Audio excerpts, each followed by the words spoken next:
Good morning guys.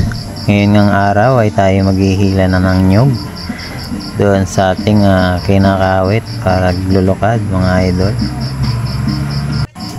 Gamit nga pala natin ngayon ang aking kalabaw na si Balat. Yan, pinakikilala ko sa inyo mga idol.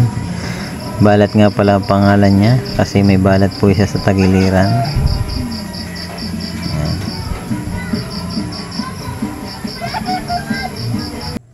Ito nga at isinasampay ko na sa kanyang sungay yung sobrang tali kasi mahaba masyado. Kaya kailangan nating ipulupot sa kanyang sungay. Ayan.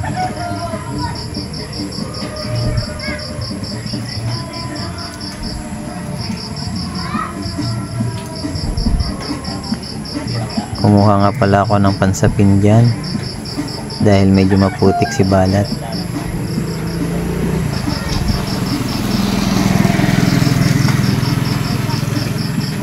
Ito nga't muntik pa akong malaglag mga idol kasi sobrang taas si Balat.